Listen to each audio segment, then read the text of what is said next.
grew up, we only had one bin for everything. Here's our first lift. First bin. Bit of a messy one, but... However, these days, there's many things we can recycle, hence our mixed recycling bins. And today, I'm on a collection round to see where this waste ends up.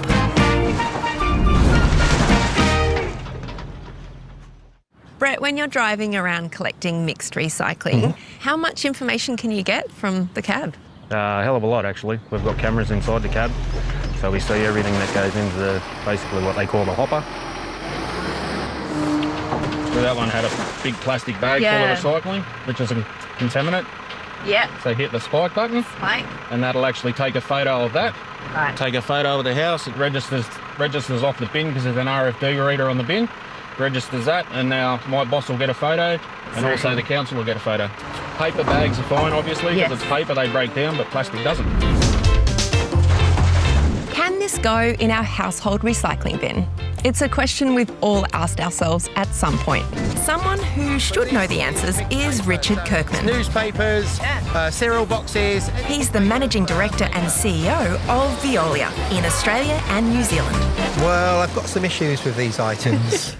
This one here is some lovely recyclable plastic bottles, but they're inside a bag. So my machines are not going to be able to detect them and shoot them off into the right bucket. So don't put your plastic bottles inside a plastic bag. Coffee cups, yeah, depends on the coffee cup. Some are recyclable, some are not. So we need really good labelling on coffee cups. And these ones don't look like they are. They're a bit plastic coated. So into our landfill bin. Into the red bin. Oh, well, clothing is recyclable, but not here. So don't put this in. It will get wound around all the machines. This should go to the textile recycling centre, the drop-off point that's specially for this. Or donate it. Yeah, donate it if it's usable. Richard, the trucks behind us are dropping off mixed waste to what you call a MRF. What is a MRF? A MRF is a materials recycling facility.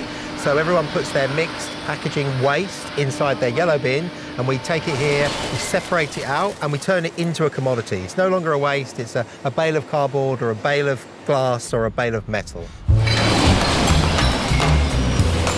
Veolia's Spring Farm MRF receives, on average, 160 tonnes of waste every day, processing 25 tonnes an hour.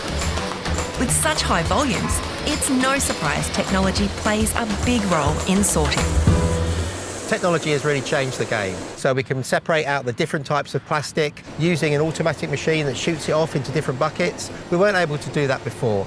So here you can see the automatic sorting equipment, shines the light on the belt, it knows what's on the belt, and then it shoots it off. This one's actually doing a three-way sort. It's pushing plastics that way and paper that way, and then the residue's going in the middle.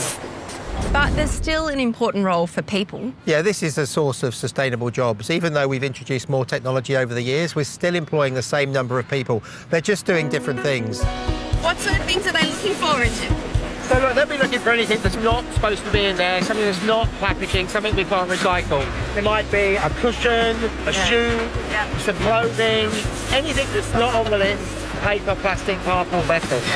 Contamination means things that shouldn't have gone in the yellow bin have ended up here. Contamination makes it more difficult and can make it unsafe. If we have less of it, we can do a better job. These items particularly can cause a bit of a hazard or a risk to our operators.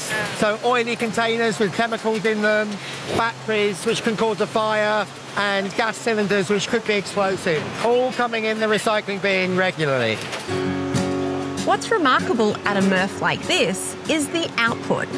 Every day at this facility alone, Veolia recovers almost 30 tonnes of paper, 35 tonnes of glass, and nearly 40 tonnes of cardboard. So from the mixed material that comes in, we can recover cardboard, mixed paper, steel cans, aluminium cans, and a whole load of different types of plastic. Part of a loop that we call the circular economy. How important is education?